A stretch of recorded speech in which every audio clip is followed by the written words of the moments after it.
hadda maanta loo fadhiyo waa arrin aad iyo aad u khayr badan oo wanaagsan dadka agoonta in la ciisiyo in wax la siiyo in la qoodiyo diinta meel weyn bay kaga jirtaa waa dadka sakada iyo sadaqadu ay ku baxdo sanadkii horeeto maashan hadda istaagar dhalinyarada gobolka mudug baa ciisiita gaalkacyo bilowday waxaan ku qabanay hotel online maantana waxaan ku qabanay hotel 5 star maantay sala wada socotaan ilaa 4 urur oo kale baa waxay wada ololaha ciisiita carruurta annagu markaas waxaan taaganahay dadka inaan tusno sifaha wanaagga ah oo la saga daydo runtii maanta inaan halkan soo istaagno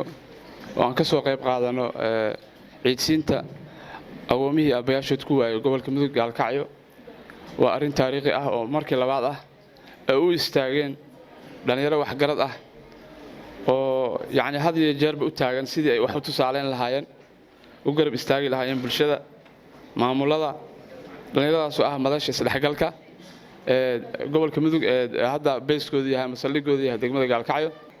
waxaa ugu horeeya shirkadda isgaarsiinta ee golis shirkadda reersi shirkadda sanchet horyaaljet hormuud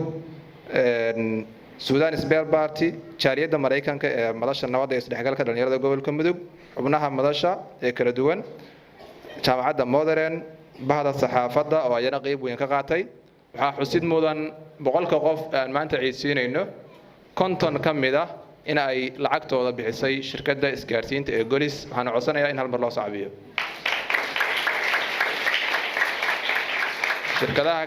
shirkadaha kale ee geyigeena ka shaqeeya waxaan kula dardaarmaynaa inay ku daydaan shirkadda golis kana qayb qaataan tabarucaadka iyo kaalmeynta loo fidinayo dadka ku waxyeeloobay dagaaladii iyo colaadii ka dhacay gobolkan aad iyo aad bay u mahadsan yihiin shirkadda golis iyo maamulkeedu waxaan leeyahay walaalayaal intaana u jeedaan 3 iyo 4 iyo 5 oo agoomaha magaalada way ka buuxaan waxaan idin leenahay inaad kor u sii qaadaan maadaama hadda dadka ka qayb qaatay ay badnaayeen aad tirinayseen intaan way in ku yar tahay sida aan aniga isleeyahay waxaan codsi u nahay inaad ku sii bogaadisaan oo ku sii dadaashaan sida aad u xallin lahaydeen ilaa adinka ay yiri agoon baa wax siinaynaa ilaahay adinkana haydi barakeeye waxaan idin leeyahay sii siyaadiya agoomuhu nooc kastay leeyihiin kuwa dagaaladii ku dhintay kuwa iskood u dhintay waa isla mid baan leeyahay kulay aan isleeyahay aniga inay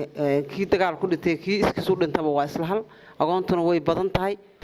dhalinyaradan hadda maanta ciidda ka faa'iideysanaysa oo wax soo korayo dalka u soo korayo waxaan rabnaa meel waxbarasho loo sameeyo ku bartaan si ay aabbayaashu u tamin baa la rabaa in la helo maanta waxaan dhar u gelina wax wanaagsan weeye farxaan haddii bari iskuulka lacag sikeen la yiraahdo hooyada halkaan fadhiisaa ma awoodo waddankana shaqo badan kama jirto annagaa la rabaa marka arrintaasina mataqaanaa ka shaqeyno waa amaasan tihiin mar labaad iyo mar saddexaad iyo mar afraad waan u mahad celinayaa inta mar walba garabka ku siisa dhalinyarada dar ilaahay isku abaabushay hawshaas ay hayaan oo volunteerka sidaan la soconno maamulka gobolka mudug waxa weeye ama gobolka waxa weeye gaalkacyo degmada gaalkacyo hadday noqon lahayd siyaasiyiin iyo hadday noqon lahayd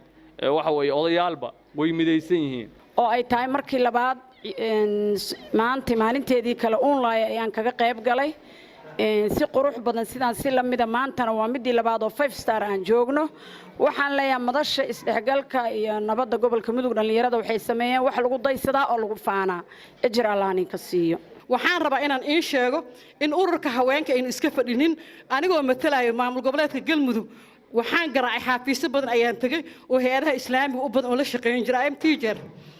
hay'adihii waxay yiraahdeen hal shuruud hadaa samaysid diyaar waxaan u nahay inaan furno meel aad weyn badan waxaan tagay lajna muslim afriqiyo waxay yiraahdeen suurtagal ma tahay annaga ma sameyn karno inaan galmudug meel ka dhisno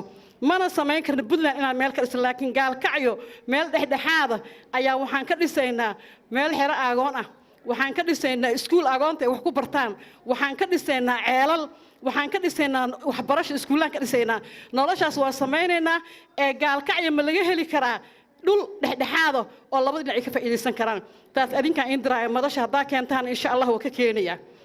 waa marka koowaad waxaan rajaynayaa sanadka dambe inaynu iskugu imaan inaynu raano munaasabadda ciidsiinta agoonta $30 aan siinayna iyo $20 laakiin waa inaynu ka fikirnaa xal waara in loo helo agoonta waa inaynu ka hadalnaa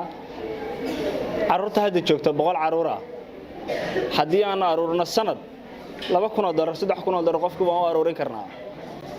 inaynu sanadka dambe marka iskugu nimaano innagoo ka hadlayna xal waara ayaan u helnaa carruurta agoonta halkan joogta gaar ahaan taas waxay xujo ku noqonaysaa dhalinyarada maamulka iyo ganacsatada aan ognahay maanta dhaqaalihii dalkan iyaga gacantooda ku jiro marka xigta dhalinyarada waxaan leeyahay ha ku koobnaanina gobolka Mudug dhalinyarada isdhexgalka nabadda ee gobolka qaadanine geyga Soomaalida oo dhan qaata dhalinyarada madasha waan uga mahad celinayaa istixilqaanka ay sameeyeen iyo dadka agoomaha wax siiyeen iyo kulli laakiin waxa kale idinku guubaabinaya in aad ka qayb qaadatiin in magaalada dhexdeeda la socdo xaflad kaliya ma aha iyo agoonta lafteeda insha Allah waan ku dadaalanaa anagu in gobolka Mudug in muxuu ay helaan meel lagu xareeyo